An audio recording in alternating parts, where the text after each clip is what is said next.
জাতীয় বিপ্লব ও সংহতি দিবস উপলক্ষে গতকাল নারায়ণগঞ্জের রূপগঞ্জে বিশাল গণমিছিল করেছে বিএনপি। নারায়ণগঞ্জ ১ আসনে বিএনপির মনোনীত প্রার্থী কেন্দ্রীয় নির্বাহী কমিটির সদস্য মুস্তাফিজুর রহমান দীপু ভূঁইয়ার নেতৃত্বে ভোলতা গোলাকান্দেল এলাকায় ঢাকা-সিলেট মহাসড়কে এই গণমিছিল অনুষ্ঠিত হয়। মিছিলে রূপগঞ্জ উপজেলা বিএনপি ও অঙ্গ সহযোগী সংগঠনের বিপুল সংখ্যক নেতাকর্মী অংশ নেন। বক্তব্যে দীপু ভূঁইয়া রূপগঞ্জবাসীকে আধুনিক মডেল রূপগঞ্জ উপহার দেওয়ার প্রতিশ্রুতি ব্যক্ত করেন। বিস্তারিত থাকছে মাকসুদুল হোসেন তুষারের প্রতিবেদনে। জাতীয় বিপ্লব ও সংহতি দিবস উপলক্ষে ৯ নভেম্বর রবিবার নারায়ণগঞ্জ ১ আসনের বিএনপির মনোনীত প্রার্থী ও বিএনপির কেন্দ্রীয় নির্বাহী কমিটির সদস্য মুস্তাফিজুর রহমান দীপু ভূঁইয়ার নেতৃত্বে গণমিছিল অনুষ্ঠিত হয়। রূপগঞ্জ উপজেলা বিএনপির এবং অঙ্গ সহযোগী সংগঠনের নেতাকর্মীরা ভোলতা গোলাকান্দাইল ফ্লাইওভার সংলগ্ন ঢাকা-সিলেট মহাসড়কে এই গণমিছিলে অংশগ্রহণ করেন।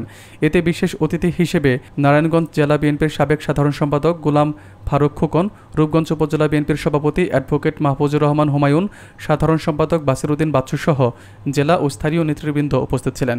এ সময় মুস্তাফিজুর রহমান ভূঁইয়া দীপু তার বক্তব্যে বলেন, বিএনপির ভারপ্রাপ্ত চেয়ারম্যান তারেক রহমান শুধু তাকে নয়, রূপগঞ্জবাসীকেও মনোনয়ন দিয়েছেন। তিনি রূপগঞ্জবাসীকে উদ্দেশ্য করে আরও বলেন, তারা যেন তাদের ভালোবাসা ভোট দিয়ে তাকে সেবক হিসেবে নির্বাচিত করেন। নির্বাচিত হলে তিনি রূপগঞ্জকে একটি আধুনিক ও মডেল রূপগঞ্জ হিসেবে গড়ে তুলবেন বলে প্রতিশ্রুতি দেন। ভোট চাওয়ার সুযোগ করে দেওয়ায় তিনি দলের প্রতিষ্ঠাতা শহীদ প্রেসিডেন্ট জিয়াউর রহমান, সাবেক প্রধানমন্ত্রী বেগম খালেদা জিয়া এবং ভারপ্রাপ্ত চেয়ারম্যান তারেক রহমানের প্রতি কৃতজ্ঞতা প্রকাশ করেন।